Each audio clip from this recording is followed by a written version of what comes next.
안녕하십니까, K맨입니다. 오늘은 생애 두 번째 텔룰라이트 시승기로 왔습니다. 첫 번째 시승한 지 2년이 지난 지금 다시 시승기 영상을 만드는 이유는 뭐냐, 한국에 출시도 하지 않는 차 굳이 시승기 하는 이유는 뭐냐 라고 하실 분들 분명히 계실 거라 생각해서 미리 말씀드리려고 합니다. 첫 번째 시승은 남의 차 빌려서 조금은 눈치 보면서 운전하는 것이라고 치면, 이번 시승은 당당히 차 주인으로서의 제 신분 상승을 했기 때문에 조금 더 여러분께 텔룰라이트에 대해서 더 깔 건 까고 안 깔 건 안 까려고 하는 것입니다. 한국에 출시하지 않더라도 분명히 궁금해하실 분들이 계실 거라 생각했고, 여기에 더해서 어떤 극소수 분들은 팰리세이드보다 더 좋으면 나 삐질 거야 하실 분들 계실 거라 생각해서 시승을 통해서 알려드리려고 합니다. 마지막으로 북미 지역에 외국물 먹고 사는 우리들 중에는 이 차를 사려고 하신 분들이 분명히 계실 거고, 그분들께 미리 희망과 절망을 동시에 안겨드리면서 차 사기 전에 마지막 고민을 저 K맨과 함께 하자는 느낌으로 이 영상을 만드는 것이니까요. 여러분 모두 이해해 주시기를 바라면서 그럼 슬슬 텔룰라이트를 타보도록 하겠습니다.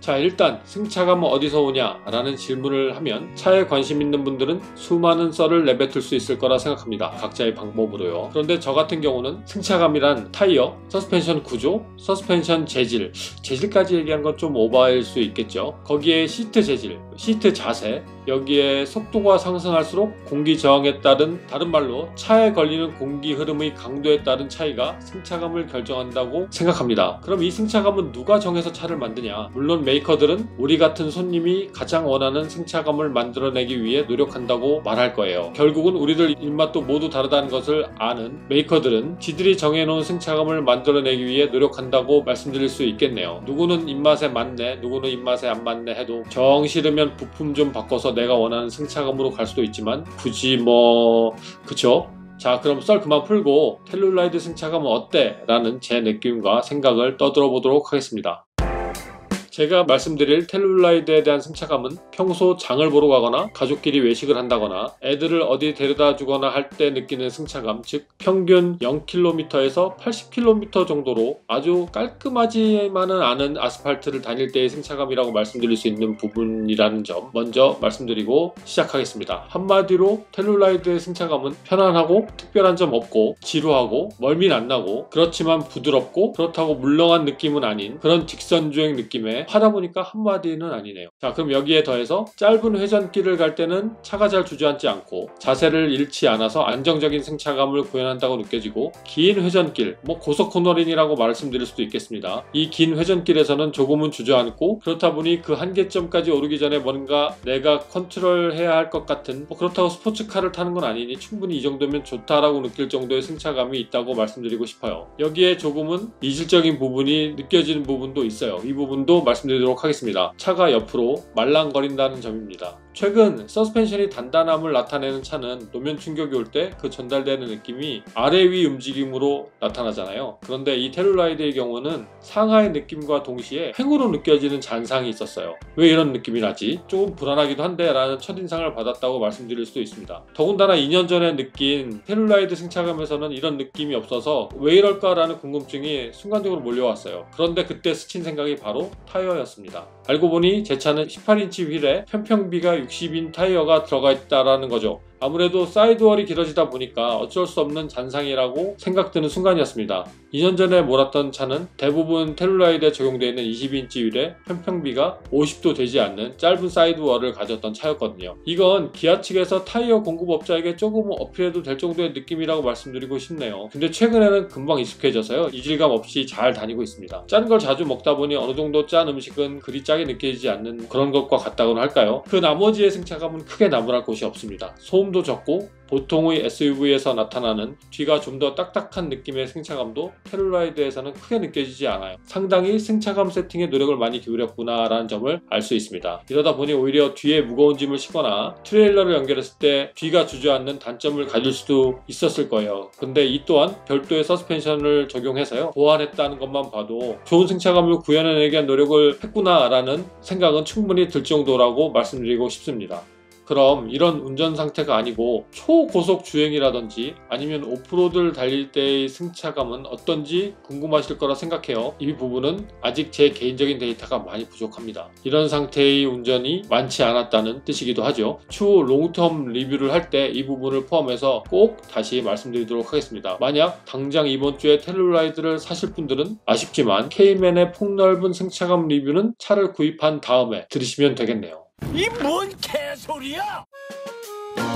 승차감 리뷰는 여기서 마무리하도록 하고요. 이번에는 전반적인 운전 느낌을 말해볼까 합니다. 물론 전체적으로 주관적인 느낌으로 말하는 것이지만 상당히 많은 차를 경험해본 제가 어느 정도는 객관적으로 말할 수 있지 않을까 하는 조금은 고개 갸우뚱한 믿음으로 들어주시면 적어도 저한테 고소고발하는 상황은 없지 않을까 생각해봅니다. 그냥 편하게 들어주십사 하는 말씀을 이렇게 어렵게 하게 되네요. 편하게 들어주시고요. 일단 전반적인 느낌은 가볍다라는 점입니다. 그래? 난 묵직한 걸 좋아하는데 가벼우면 별론데 라고 하실 분들 분명히 계실 겁니다. 물론 저도 한낱 가벼운 느낌보다는 묵직하고 단단한 느낌이 좋습니다. 하지만 텔루라이드의 가벼움은 없어 보인다고 하기보다는 가벼워서 작동하기 편하다는 느낌으로 다가온다는 점 먼저 말씀드리고 시작하도록 하겠습니다. 핸들링은 물론이고요. 악셀, 브레이크의 페달링, 방향지 시등과 와이퍼 레버의 동작, 스티어링 안에 들어가 있는 각종 조절 버튼, 토글 스위치 이런 것들 어느 하나 무거운 건 없습니다. 그래서 처음 이런 것들의 동작을 취할 때는 이거 완전 허당인데 라는 말까지 저 정말 했었습니다. 그런데 계속 사용하다 보니까요, 허당이라고 말하기엔 동작 하나하나가 정확히 구분되어 있고 이런 버튼들이 가벼우면 자칫 한 단계 살짝 올리고 내리고 싶어도 바로 두세 단계를 확 넘어가 버리는, 그래서 좀 당황하게 만드는 것도 있을 수 있잖아요. 그런데 그런 게 전혀 없어서 금방 안정적인 마음이 올라왔던 기억이 있어요. 그런데 생각해보니까 이 차를 제외하면 이런 동작 모두가 묵직한 차들만 제가 운전하고 있더라고요. 저를 다시 돌아보게 됐어요. 그러다 보니 상대적으로 더 가볍게 느껴진 것 같기도 합니다. 예를 들어 하나 말씀을 드리면 텔루라이드 타다가 브롱코를 운전하면요, 전반적으로 모든 것이 무겁게 느껴집니다. 거기에 스티어링 조작 버튼마저 무겁게 느껴지더라고요. 랜드로버 디펜더는 어떻게요? 스티어링 스위치 완전히 무겁게 느껴졌죠. 디펜더 같은 경우는 그 버튼이 무겁기도 하지만 눌러지는 정확도나 그 속도가 텔루라이드 것과 비교하지 못할 정도로 아쉬운 부분으로 다가왔거든요. 그만큼 다른 차들과 비교가 되면서 텔루라이드 거 괜찮네, 가볍지만 그다지 나쁘다고 말할 정도는 아닌 것 같다라는 느낌으로 살짝 바뀌었습니다. 이런 부분은 운전하기를 부담스러워하는 사람한테 더 편안함으로 느끼게 돼서 뭔가 더 안정감을 충분히 줄 것으로 생각이 되기도 했어요. 그래서 묵직한 거를 좋아하는 분들은 그래도 가볍다고 실망하실 수 있습니다. 저 개인적으로도 좀 더 묵직한 느낌이 좋기도 하겠다는 생각도 했고요. 이 부분은 개인 취향의 선에서 느껴보는 게 어떨까라는 그런 답으로 남겨놓도록 하겠습니다. 자, 그럼 이번에는 운전석에서 느끼는 시야를 보도록 하겠습니다. 사실 차 모양이 아주 특이하거나 모난 점이 없으면 운전석 시야에 있어서도 특별할 게 없을 거라는 예상을 해보잖아요. 그렇습니다. 특별함 없습니다. 특별히 안 좋거나 더 좋은 점이 없다고 말씀드릴 수 있겠네요. 굳이 여기서 불편함을 꼽아보자면 저는 반려동물을 아직 태워본 적이 없어서 사람에 관해서만 말씀드리도록 하겠습니다. 사람이 3열에 탑승했을 때 운전석 룸미러를 통해 잘 보이지 않습니다. 3열에 탄 제 아이를 불러보면 대답만 들려오지, 특히 후석 대화 버튼을 누르고 그 이름을 부르면 귀찮다는 듯한 대답은 들려오는데 사람은 보이지가 않아요. 아무래도 가족 화합에 좋은 텔루라이드라고 말씀드릴 수 있겠네요. 좀 이상한 소리 좀 그만하고 차가 잘 나가는지 잘 서는지 말해줘야 될 거 아니야 라고 아쉬움의 목소리가 여기저기서 들려오고 있습니다. 자, 그럼 악셀 페달 느낌부터 말씀드리도록 하겠습니다. 페달 동작은 무겁지 않고 부드럽습니다. 약간 가벼운 느낌마저 들고요. 이 텔루라이드는 3800cc의 자연흡기 엔진이잖아요. 그러다 보니 악셀링 할 때의 사운드는 6기통의 부드러운 소리 그대로 느껴집니다. 아주 작은 소리로 말이죠. 엔진룸에 방음 처리가 잘 되어 있다는 말씀을 드리고자 하는 겁니다. 그런데 저 개인적으로는 소리가 좀 더 들려도 좋겠다라는 생각이 들지만 보통의 운전자들은 지금의 이 조용함을 더 선호할 거라 생각해 보고요. 이번에는 브레이크 리뷰를 해볼까 합니다. 브레이크 리뷰를 하기 전에 사실 개인적으로 가장 인상 깊은 부분이 바로 이 브레이크라고 먼저 말씀드리고 시작하도록 하겠습니다. 왜 인상적이었을까요? 너무 안 들어서? 그건 아니고요. 이 덩치의 차를 의도치 않게 바로 세워야 하는 상황에서도 그 제동거리가 늘지 않고 오히려 기대한 거리보다 짧게 걸렸다는 점이죠.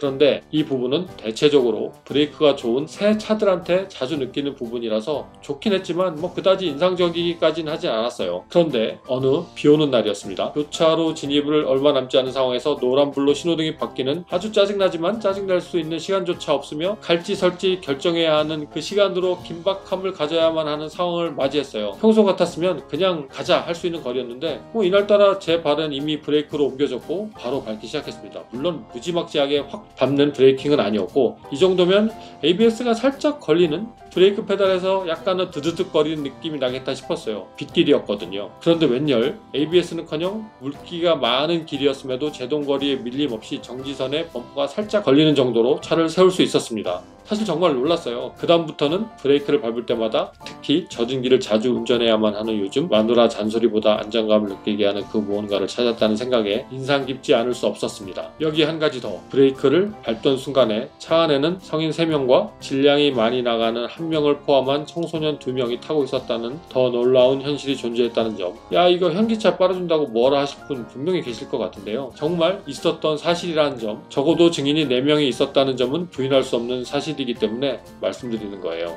앞으로도 이 인상적인 부분이 10,000km, 20,000km 주행을 했을 때도 그대로 나타났으면 좋겠다라는 기원을 해보게 됩니다.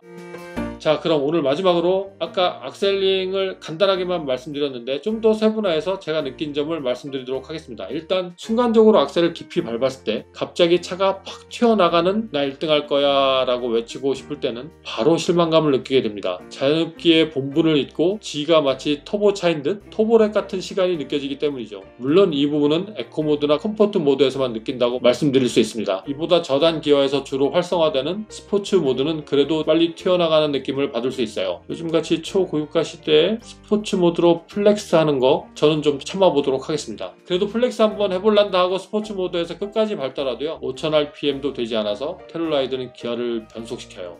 실망인데? 레드존도 안 간단 말이야 라고 생각이 든다면 기어 레버를 수동 모드로 변환해서 악셀 끝까지 밟으면 연료 차단 전까지 RPM을 계속 올려줘서 레드존을 통과하는 바늘을 보실 수 있게 되니까요 크게 실망하지 않으셔도 될 듯 합니다. 제가 앞으로 하고 싶은 건 과연 에코모드와 컴포트 모드의 연비 차이가 얼마나 날지에 대한 부분이에요. 계기판상으로 보면 같은 조건에서 에코모드가 약 50에서 기어 단수에 따라 150 정도의 RPM이 더 낮게 보이니까요. 그냥 평소 주행시 이 정도의 차이면 한 10% 정도 에코모드가 연비가 더 좋게 나타나야 할 거라는 생각은 하는데 추후에 꼭 따져보고 여러분께 알려드리도록 하겠습니다. 근데 에코모드로 언덕 올라가면 컴포트보다 저단으로 변환되는 시점이 조금 더 늦어져서요. 약간의 인내심 발휘가 필요하기도 하더라고요. 참 그런데 잠깐 말씀드리면 제가 수동 모드로 여러 번 운전을 했거든요. 처음에 엔진 브레이크를 사용하려고 수동 모드로 변환해서 기어를 위로 올렸어요. 그런데 기어가 올라가더라고요. 평소 운전하던 차들 과 반대로 되어 있다는 거죠. 뭐가 더 편한지는 그냥 익숙하기 나름이라고 생각이 들기도 하고 차가 감속할 때 운전자든 차든 모든 무게중심이 앞으로 쏠린 점을 생각하면 위로 미는 동작으로 다운시프팅 하는 게 맞는 게 아닌가라는 생각도 해보게 되는 사실 시퀀셜 기어 차들도 보면 기어를 낮출 때 레버를 위로 이렇게 터치하거든요. 뭐 신선한 느낌이었다고 말씀드리고 싶습니다. 기어 변속과 체결감은 그렇게 느리지 않고 바로 반응해서 엔진 브레이크를 사용하거나 뭔가 토크를 빨리 올리기 위한 동작에도 답답함이 없어서 좋았어요.